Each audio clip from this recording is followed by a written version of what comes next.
Okay, project number 2 is a new rooftop tent for the Land Rover. What I've laid my hands on is the aluminium roof for a Land Rover 110 Defender. I've shortened it a little bit and I'm starting to modify it to make it the roof of the rooftop tent on the Land Rover, which is going to go on a roof rack, just like the first rooftop tent I made out of the big car storage box. But here we are with it so far.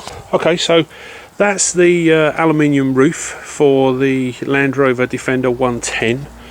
There's the piece that I cut off. I literally just kind of measured it at 7'6", drew a line, cut it off with an angle grinder, so that's how long the new rooftop tent is going to be.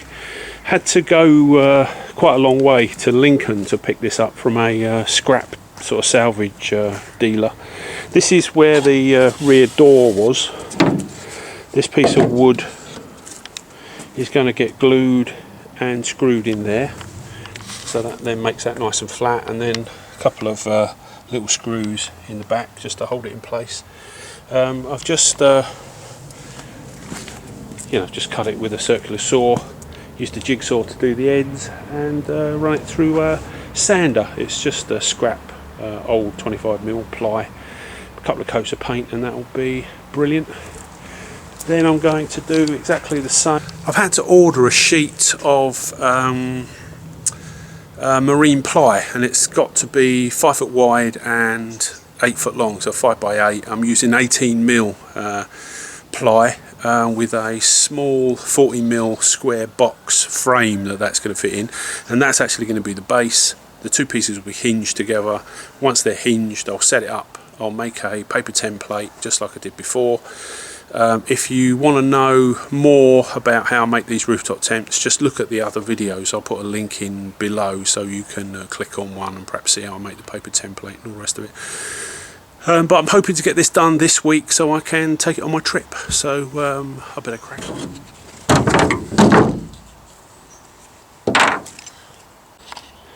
I'm just on the way to the timber yard to buy the timber to make the frame, and I found a skip full of strip out from an office building, and I'm going to rework this timber, get my circular saw out, and that is going to be the timber to make the wooden frame for nothing.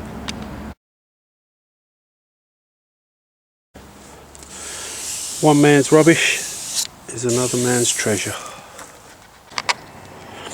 So there's all the timber I need to make the frame, and like I say, got it out of the skip, just zipped it down with a circular saw, gave it a little bit of sand.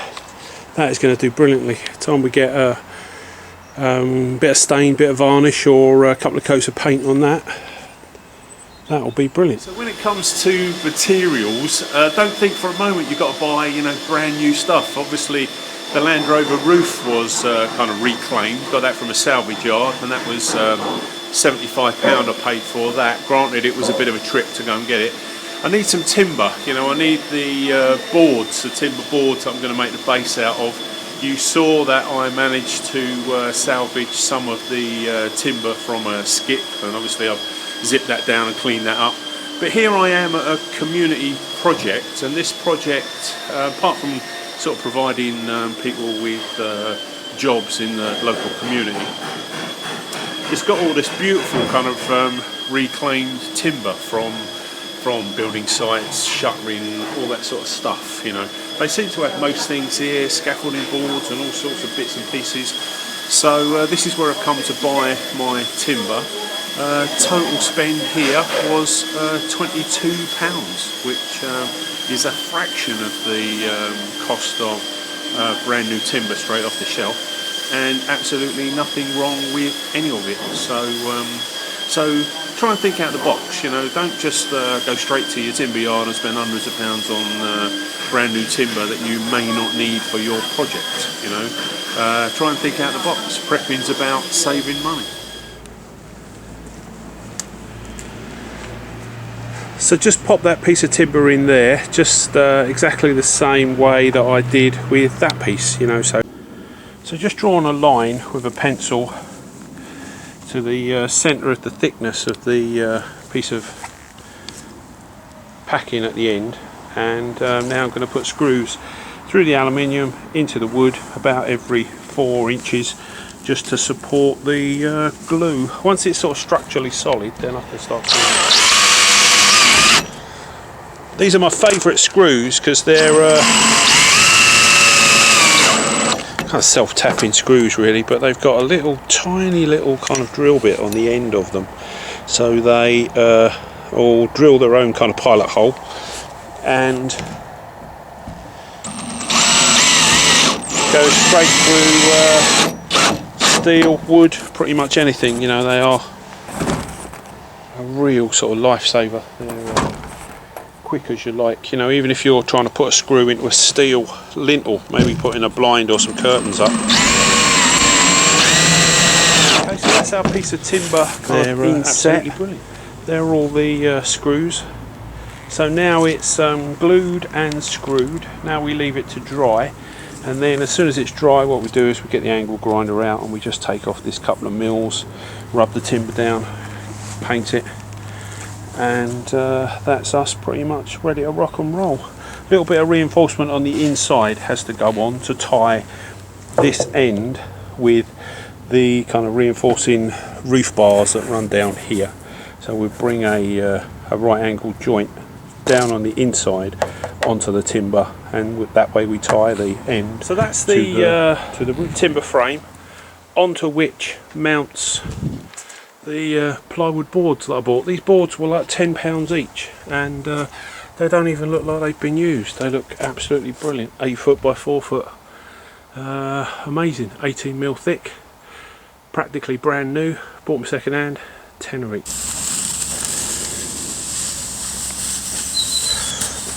Just putting a pencil line down here, just so to keep the screws sort of all roughly straight as they go into the job.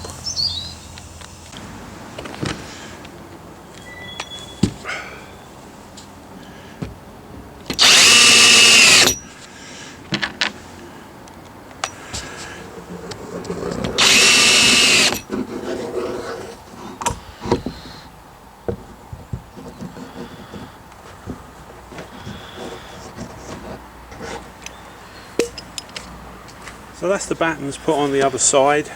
Just regulated the screw width by the width of my hand, keeping it really kind of simple. Just drew a pencil line down the middle of the batten, and that's where I put the screws in.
Just giving it a wash. Going to go over it, make sure there's no leaks or holes, no obvious ones anyway, and if there are, plug them up, get a bit of sealant on it.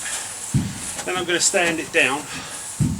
Then I'm going to start to paint the outside, because I'm waiting for the canvas fabric and the top lining to come along with the solar light, so I might as well get the paint done.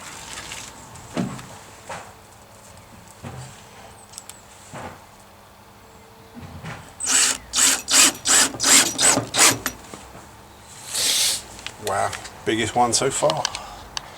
Plenty of room for my little toes. Still got about a foot, I think, to the edge there. Wow. So, rooftop tent number 3.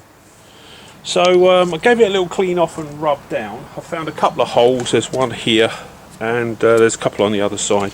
All I'm going to do is kind of drill it out, put a little rivet in that hole, and a little bit of mastic or sealant, either on the top or the bottom, depending on. Tried all different types of paint, so I've had hammerite and all sorts of stuff. But you know me, always want to keep the cost down. I discovered this a little while ago, not necessarily this brand. This is like a Superstore home brand, but this particular type of paint. It's kind of wood and metal trim exterior, and tough, durable, mold resistant, and the colour stays true. What I did is I took the colour of the Land Rover to the store. They mix the colour up, and I always have kind of a litre of this laying around so I can touch up the Sankey trailer. I've done some work on the sort of near the under seal of the truck, so something that's perhaps not blatantly in your face. Inner wings and stuff like that, I've used this stuff to touch those up after a bit of welding. But I found this paint absolutely brilliant. You know, it's never flaked off. Of course, if you scratch it, you know, like we do when we go in the woods and stuff, you know, paintbrush, zup, and it's kind of as good as gold. But this is what I've discovered. This is what I've had mixed up. It isn't cheap, you know. It's about 20 or 30 quid to have a litre mixed up. What we've got to do is just get on and get some paint on it. You know, it's probably going to have a couple of coats, and then cut round the edge or any of the tricky bits with a brush, just to make sure you kind of get it all together.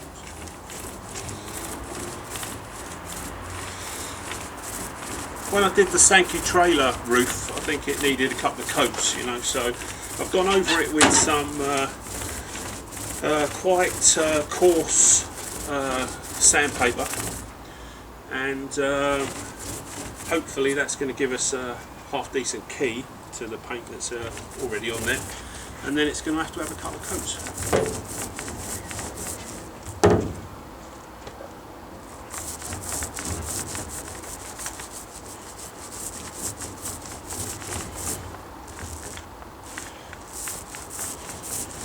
Doesn't look too bad, does it?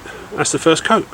Here we are again. So I'm making the fabric material for the rooftop tent. So I've used, I've got a brown wax cotton fabric this time, because it was all the manufacturers had in stock. They haven't got any more olive green for a little while, and I didn't think it was a million miles different, so gone for a brown.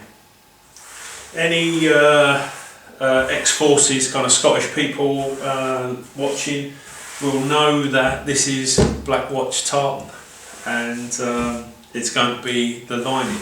I kind of cheat a little bit. The reason I always go for a tartan lining is to just make the manufacturing process a little bit easier, because of course tartan is all straight lines, you know, so I'm just trying to sort of edge my bet. I'm not the greatest tailor seamstress in the world, but if I've got a straight line that I can sew to, it makes life so much easier. I'm not going to bore you with loads of you sitting there watching Roach use a sewing machine. I'll put a link to my other films. This is the third rooftop tent I've made now, and in the other two films I did in quite a lot of detail how I measure the fabric, how I make a pattern, and how I sew it all together. This is exactly the same. So like I say, if you want a blow for blow as to how I make the pattern and how I use a sewing machine, then you'll have to go back and watch one of the other two films. They're called DIY rooftop tent, and I'll put a link to it below. This is the main door that I'm making at the moment. All of the panels will get hemmed and lined, and then I'll put them together, and then I'll be fixing them onto the rooftop tent as you've seen in the film so far. So busy old evening for me, but I hope to have all of the fabric made, manufactured, ready to rock and everybody. You're joining me kind of day 2 on the sewing. I got most of it done last night. I'm just finishing it off this morning. Putting the kind of sub-assemblies together. So this is one side. This is obviously the internal, and I've just sewn all the pockets where you're going to put your mobile phone and all the rest of it. It's really worth sitting down and having a good think about how the pieces you've made are going to go together. I've made pretty much every mistake you could possibly make. I've put the lining on the wrong side of the fabric, so the lining was on the outside, and I've had to strip that down in the past, put it back together. I put space blanket material between the exterior and the interior lining, you know, so that sort of crumples up and you have to strip the whole thing down and do it again. So a good think about how things are going together, and I always kind of edge my bets really in that the angle as it goes right down to the hinge point. What I've done in the past, which I found to be a good idea, was I actually made that transferred onto the fabric, so I knew that end was absolutely spot on. But the weather is against me. I can't seem to get it painted. I get the rooftop tent painted, and then we have a drop of rain, and then it seems to take forever to dry, and then I've got to rub it down again and paint it again. So